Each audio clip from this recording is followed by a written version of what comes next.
Duterte. Siya po ang bunsong kapatid ni Tatay Digong. So, Sir Bong, kamusta po si Tatay Digong? He is doing well. Medyo malungkot lang because he cannot kwan yung sa outside world talaga ano nangyayari. So I have to brief him about the election, the outcome ng election, both the local and the national.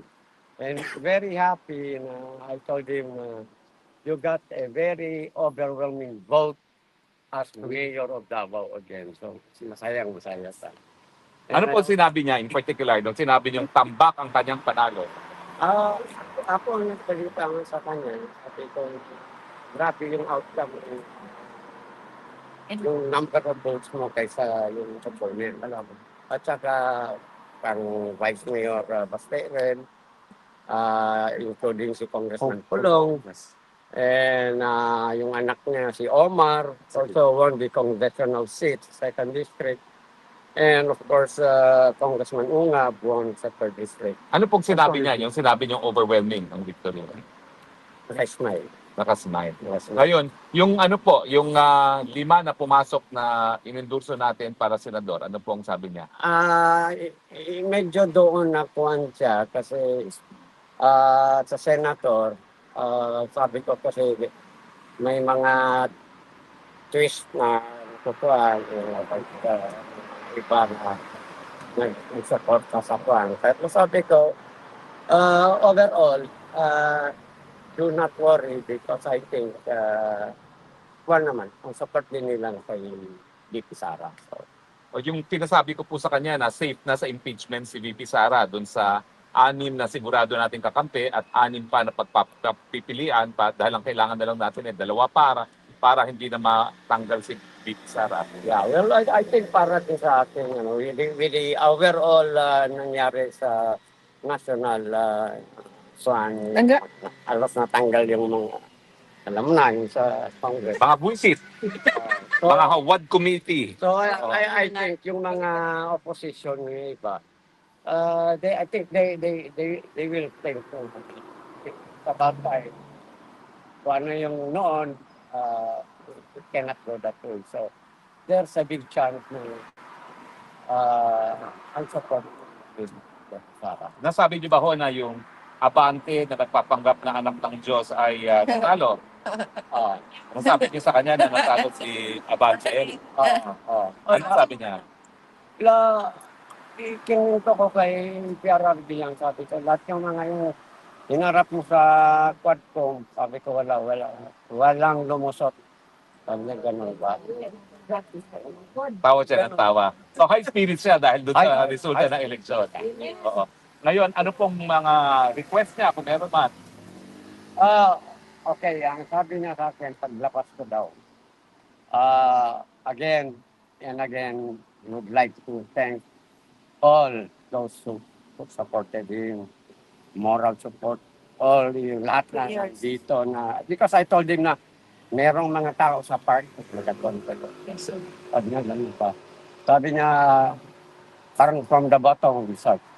Talagang papasalamat sa buong nagsusuporta sa kanya, not only ito sa park, worldwide, pati sa Pilipinas.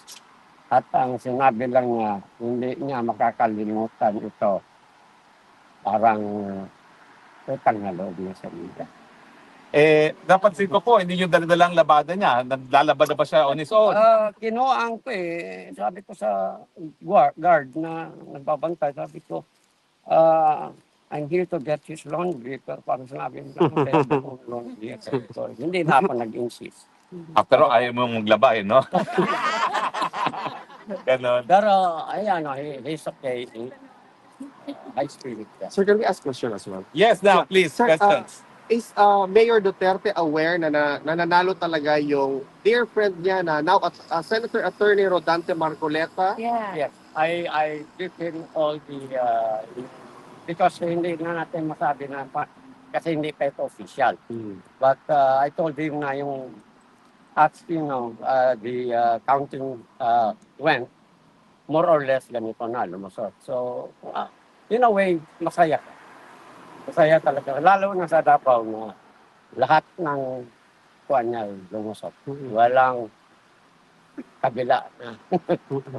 Tapos sir, ilang months mo nang hindi nakita si former president?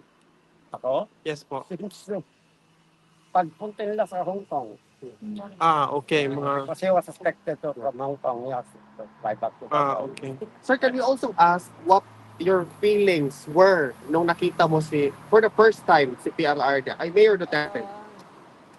Mayor na talaga siya ngayon. Yes.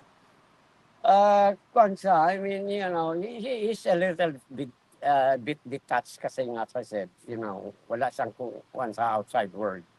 So, kailangan pag nanyan, you know, whoever will be sinong susunod, we have to brief him ano nangyayari sa outside world. I mean, kasi sinabi ko, pwede ka ba may cellphone? Sabi ko, ano, pwede kita bilhin. Bawal. So, Talaga. wala, isolated siya. But yet, kung makwentuhan mo na siya, magkuhan mo. Up to How date. about you, sir, personally? Meron ka bang special emotions or feelings na nung nakita mo siya? Ako? Of course, yeah. Pero, you know, ang kaso na, we will leave it to the lawyer. Sir, masaya naman si tatay sa good news na mga pinag-ano mo, sir. Mga good news na hinatid mo today. Masaya si tatay. Oo, masaya. Nagkapos dito, So, sir. pagkita nga niya sa akin, Inasahan ka ba niya? Nasabi ba ni Kong Pulong na kayong papalit? yeah. Actually, before pa, nagkwento na kami ko lang. Kasi nga, because, you know, the election. So, they have to go back, you know. So, pag-usapan na for the meantime, na busy sila sa kwan nila. So, it's my time to watch over him. So, siguro, kung whoever comes here na, si Pulong ba, o si Sara, o sino sa mga anak na, ako naman. Oo. Meron ba kayong estimated time na pagbalik niyo sa Pilipinas or estimated na may papalit sa inyo rito? Antayin namin sino mga anak na papalit. And then from there, kasi nandito, Netherlands, balita ko, malapit lang ang Belgium, malapit lang ang Germany. So, kung sino yung papalit, sasabihin ko, bago kami umuwi, papasa na lang. Yes. Meron pong malawakang pagtitipon ng mga Pilipino. Una-una may marcha po dito sa Dahig sa 17 Aha. at meron pong pagtitipon sa 24 at inaayos yung selebrasyon para sa birthday ni VP Sara sa 31, no? Sana po nandun kayo manguna doon sa Oh, mga marcha. ano is gonna be here? 17, 24, 31. Lahat po tayo, sama-sama po tayo dyan. In fact, I mentioned that to him na magkakaroon ng rally. Kung nga, sabi ko nga, alam mo ba, araw-araw nag-uwisita sa'yo dito, iba-ibang lugar. Doon talaga sa harapan, sabi ko, naguguluhan ng kuhan, kaya pinalipat kami. Katawan. Sinabi nyo ni Insan, walang nag-iwan sa kanya. Palaging may tao rito. Yeah. Oo. And it's very grateful talaga pa. Yung health naman niya, sir, okay. Meron ba siyang special request na dati kasi pagkain, meron ba siyang binanggit na pagkain ngayon? Yeah, yun lang ang kinuha ko. Sabi ko, any food that you would like, or kwan. Pero na ako yung words is not living. Bawal eh. Bawal. Saka isa pa kanina, because you know, yan pagpasok ko, I have to divest all my, wala akong dala, cash. Yung nagkikwentuhan na kami, sabi niya, may pera ka kay bilihan mo ako Coke. Ang Coke Zero ni tatay. Kuha na lang, tapang sa gwardiya to. Pagbalik ko, bayaran lang. Wala akong kasabi ko. So, nung nakausap ko gwardiya, sabi, paano yan? You know, ang mga pan dyan, wala silang cash. Kagaya nyo, si Juan, mag-request ng Coke, wala akong cash. Sabi niya, next time, can do niya credit card. So, anong request niya? Meron mga vending machines. Ako na. Meron naman vending machines. Iwanan nyo na ng credit card, turuan nyo paano gamitin para makabigay ka sa... Bawal din. Bawal din. Doon sa visiting area. Maraming restriction. Kailan po susunod yung bisita uli? I'll be back here Friday. Friday. So abangan po namin ang balita uli sa Same Friday. time. Pero meanwhile Kasi po, I cannot, hindi ako pwede ako mag-dicta kung kailan ako visit. Yeah, yeah. Sila Sa facility nila, policy nila. So, yun, twice a week ako pwede.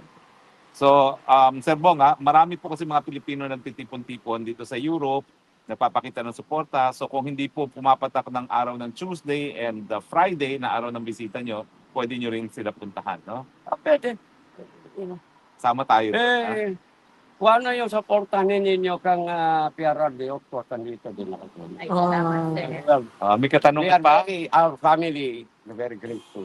May katanungan pa? Sir, ang tawag dito, sir, sa, di ba, di ka allowed to call ang family ni tatay, di na? Before, allowed man. Video call? Video call? I don't know, probably ang, Si BP lang. ang arrangement niyan with the lawyer. Si BP. Pero kami wala talaga. Okay.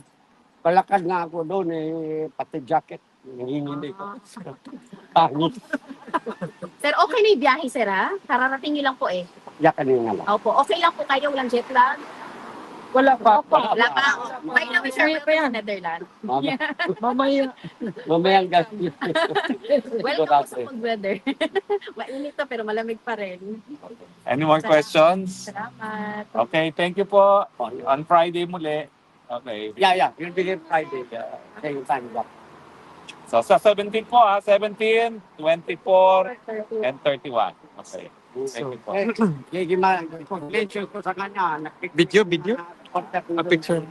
Oh, sa mga gustong magpa-picture. Magpapapicture muna po. Group picture tayo lahat muna. Group picture. Group picture. Group picture ka. May bagong dating. Bagong dating po. Group picture. Naka-live ako. Ano yung cellphone? Ay, wow. Comment down below. Comment down below. Sama na kayo. Sama na kayo para marami tayo. Please. Ano yung pictures ako? Sa mga kaibigan kasama po natin yung kapatid ni former President Rodrigo Roa Duterte, Siya dito. si Sir Bong. So na, Ben. Oh, digong.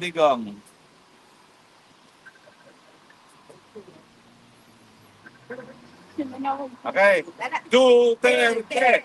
Duterte! Duterte! Bring him. Him home! Bring him home! Bring him home! Sembok. Ito tapos ang siya binigyan ko. Ganito ganyan lang. 1, 2, 3. Bangat. Ano ba? Bangat. Iwi.